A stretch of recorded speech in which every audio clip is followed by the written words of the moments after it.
दोपहर की हल्की गर्मी में धवलपुर गांव का छोटा सा बाजार हमेशा की तरह चहल पहल से भरा हुआ था। उसी बाजार के एक कोने में जमीन पर कपड़ा बिछाकर आरव अपनी बनाई मूर्तियां सजाकर बैठा था। मूर्तियां बोलती नहीं थीं, लेकिन उन्हें देखने वाला हर इंसान कुछ न कुछ महसूस जरूर करता था। तभी एक आदमी रुककर मूर्तियों को देखने लगा। इन मूर्तियों को देखकर लगता है तुम्हारा नाम आरव ही होगा। आप सही कह रहे हैं, मेरा नाम आरव ही है। समझ गया भाई, तुम वही प्रसिद्ध मूर्तिकार हो जिसकी चर्चा पूरे आर्यनगर में होती है। नहीं भाई, ऐसी कोई बात नहीं। मैं बस अपना काम ईमानदारी से करता हूँ। लोगों ने नाम दे दिया, बस वही चल पड़ा। ग्राहक ने एक मूर्ति उठाकर ध्यान से देखा। ये मूर्ति मुझे बहुत पसंद आई। मैं नीलकुंज गांव से हूँ। हमारे गांव के जमींदार की बेटी की शादी है। उन्हें ये भेंट देना चाहता हूँ। बताओ कितने लोगे? इस मूर्ति की कीमत 200 स्वर्ण मुद्राएं है। लेकिन तुम दूर से आए हो और सीधे मेरे पास आए हो, इसलिए 100 स्वर्ण मुद्राएं ही दे देना। ग्राहक ने बिना मोलभाव किए थैली थमा दी और मूर्ति लेकर चला गया। शाम ढलते ढलते आरव घर लौटा। घर सादा था लेकिन सुकून भरा। उसने स्वर्ण मुद्राएं अपनी बहन काव्या को दी। काव्या, ये स्वर्ण मुद्राएं तिजोरी में रख देना। भैया, आज फिर आपकी मूर्तियाँ बिक गईं। तभी गांव का मुखिया वहां आ पहुंचा। अरे मुखिया जी, इस समय सब ठीक तो है? हाँ आरव, सब कुशल हैं। बस यूं ही तुम्हें देखने चला आया। मुखिया ने गर्व से कहा। तुम्हारी प्रसिद्धि बढ़ती जा रही है। कुछ दिन पहले मैं दूसरे राज्य गया था। वहाँ भी तुम्हारी मूर्तियों के किस्से सुने। काव्या मुस्कुरा दी। भैया की मूर्तियाँ ऐसी हैं कि कोई तारीफ किए बिना रह ही नहीं पाता। लेकिन अब तुम्हें सावधान रहना होगा आरव। सावधान? किससे? वेद से। वो अंदर ही अंदर तुमसे जलता है। डर है कि कहीं वो कुछ गलत न कर बैठे। वेद अच्छा कारीगर है मुखिया जी, बस उसका समय अभी ठीक नहीं चल रहा। अगले दिन बाजार में वेद आ पहुंचा। कैसे हो आरव? जब तक तुम्हारे सितारे चमक रहे हैं, मेरी जिंदगी अंधेरे में ही रहेगी। वेद, तुम मेहनती हो। एक दिन तुम्हारी मूर्तियां भी जरूर बिकेंगी। मुझे तुम्हारी झूठी सहानुभूति नहीं चाहिए। तुमने ही मुझे बदनाम किया है। उसकी आंखों में जलन साफ दिख रही थी। अगली सुबह धवलपुर गांव में हलचल थी। गांव के लोग आपस में धीमी आवाज में बातें कर रहे थे। मुखिया तेज कदमों से आरव के घर पहुंचा। आरव, आज आर्यनगर राज्य से खबर आई है। कैसी खबर मुखिया जी? राजा की पुत्री राजकुमारी इला अपनी मूर्ति बनवाना चाहती हैं। आरव कुछ पल चुप रहा। कल सुबह वो अपने मंत्री के साथ खुद तुम्हारे घर आई। इतना सुनते ही काव्या की आंखों में चमक आ गई। भैया, ये तो बहुत बड़ी बात है। आरव हल्की मुस्कान के साथ बोला। बड़ी बात नहीं काव्या, बस जिम्मेदारी बड़ी है। उसी दिन वेद बाजार में घूम रहा था। उसकी नजर आरव पर पड़ी और चेहरे पर कुटिल मुस्कान फैल गई। सुना है राजकुमारी आ रही हैं। हाँ, सुना तो है। तो फिर अब सच्चाई सामने आएगी। राजकुमारी खुद तय करेंगी कि असली मूर्तिकार कौन है। आरव ने शांति से जवाब दिया।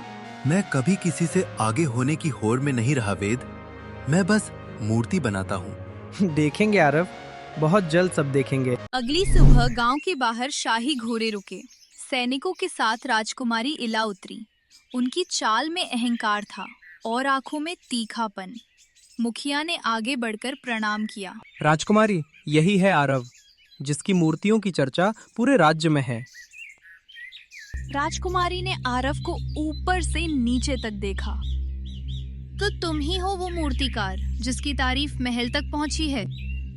अगर किसी को मेरी कला पसंद आई हो तो वो मेरा सौभाग्य है राजकुमारी। राजकुमारी हल्की मुस्कान के साथ बोली। तारीफ मैं बाद में करूंगी, पहले एक प्रतियोगिता होगी। मुखिया और आरव दोनों चौंक गए। इस गांव में एक और मूर्तिकार है, वेद। उसका दावा है कि वो तुमसे बेहतर है। इतना कहते ही वेद आगे आ गया। मैं तैयार हूँ राजकुमारी। राजकुमारी को बगीचे में बैठाया गया। चारों तरफ सन्नाटा था। तुम दोनों मेरी ही मूर्ति बनाओगे। जिसकी मूर्ति मुझे पसंद आएगी वही विजेता होगा। आरव और वेद दोनों काम में लग गए। वेद बार बार राजकुमारी को देख रहा था। हर नाप तोल, हर रेखा, सब कुछ हूबहू उतार रहा था। वहीं आरव बस पत्थर को देख रहा था, जैसे उसका हाथ अपने आप चल रहा हो। कुछ देर बाद दोनों मूर्तियां तैयार थीं। राजकुमारी पहले वेद की मूर्ति के पास गई। ये तो बिल्कुल मेरे जैसी है, मानो आईना देख रही हूँ। वेद का चेहरा गर्व से भर गया। फिर राजकुमारी आरव की मूर्ति की ओर मुड़ी। जैसे ही उनकी नजर पड़ी, उनका चेहरा बदल गया। आंखों में गुस्सा था। ये क्या है? ये मेरी मूर्ति नहीं है। आरव ने मूर्ति की ओर देखा और उसका शरीर सिहर उठा। वो मूर्ति राजकुमारी की नहीं थी, बल्कि किसी और स्त्री की थी। अद्भुत, अलौकिक, सुंदर। राजकुमारी, मैंने आपकी ही मूर्ति बनाई थी। मुझे नहीं पता ये कैसे। तभी भीड़ में से एक आदमी बोल पड़ा। ऐसी सुंदर स्त्री मैंने आज तक नहीं देखी। ये सुनते ही राजकुमारी का क्रोध भड़क उठा। इसने मेरा अपमान किया है, इसे तुरंत बंदी बनाया जाए। सैनिक आगे बढ़े। आरव जानता था, अगर आज पकड़ा गया तो जिंदा नहीं बचेगा। अचानक वो मुड़ा और पूरी ताकत से भाग पड़ा। सैनिक पीछे रह गए। राजकुमारी गुस्से से चिल्लाई, इसे पकड़ो, मुझे हर हाल में आरव चाहिए। फिर वो उसी मूर्ति को देखते हुए बोली, कोई मूर्तिकार बिना देखे इतनी सुंदर मूर्ति नहीं बना सकता। इस स्त्री को ढूंढो। आरव बिना पीछे देखे दौड़ता चला जा रहा था। कांटेदार झाड़ियां, उबड़-खाबड़ रास्ता, पैर जवाब दे रहे थे, लेकिन डर उससे तेज था। कुछ दूर जाकर उसकी सांस पूरी तरह फूल गई, गला सूख चुका था। तभी उसकी नजर एक छोटे से तालाब पर पड़ी। आरव लड़खड़ाते कदमों से वहां पहुंचा और दोनों हाथों से पानी पीने लगा। पानी पीते ही उसने राहत की लंबी सांस ली। मैं बुरी तरह फंस गया हूँ। वो मूर्ति, मैंने तो राजकुमारी इला की मूर्ति बनाई थी। फिर वो दूसरी स्त्री कैसे बन गई? उसके दिमाग में एक ही डर घूम रहा था, काव्या। अगर मैं गांव लौटा तो मारा जाऊंगा, लेकिन अगर नहीं लौटा तो कहीं राजकुमारी अपना गुस्सा मेरी बहन पर ना उतार दे। वो पेड़ के तने से टिक कर बैठ गया, सिर दोनों हाथों में थाम लिया। तभी जंगल की खामोशी को एक भारी, शांत आवाज ने तोड़ा। वीर पुरुष भागा नहीं करते, वे कठिन परिस्थितियों का सामना करते हैं। आरव चौंक कर खड़ा हो गया। उसके सामने एक साधु खड़ा था, लंबी जटाएं, शांत आंखें, चेहरे पर अजीब सी मुस्कान। कौन है आप? मैं साधु देवांश हूँ। 10 वर्षों से इस जंगल में हूँ। फिर उसने आरव को ध्यान से देखा। लेकिन तुम्हें देखकर लगता है कि मेरा वनवास अब समाप्त होने वाला है। आप क्या कह रहे हैं? मैं कुछ समझ नहीं पा रहा। तुम मूर्तियां बनाते हो, है ना? ये सुनते ही आरव और चौंक गए। हाँ, लेकिन आप कैसे जानते हैं? मैं तुम्हें बहुत समय से जानता हूँ आरव। बस अफसोस ये है कि तुम अभी तक खुद को नहीं जान पाए। आरव का बांध टूट गया। उसने सारी बात साधु को बता दी। राजकुमारी, प्रतियोगिता और वो रहस्यमयी मूर्ति। वो मूर्ति राजकुमारी से भी ज्यादा सुंदर थी। उसे देखकर मुझे ऐसा लगा जैसे मैं उस स्त्री को जानता हूँ, जैसे हमारा कोई पुराना रिश्ता हो। साधु की आंखों में गहराई आ गई। वो मूर्ति तुम्हारे हाथ से बननी ही थी आरव, क्योंकि वही तुम्हारी नियति है। नियति? समय आ गया है सच से पर्दा उठाने का। चलो मेरे साथ। साधु उसे जंगल के भीतर अपनी कुटिया तक ले आया। आसमान में अमावस की रात थी, ना चांद ना रोशनी। साधु ने एक कलश आरव की ओर बढ़ाया। इसे पी लो। आरव ने जैसे ही जल पिया, उसका सिर घूमने लगा। दुनिया घूमती सी लगने लगी। उसने आंखें बंद कर ली।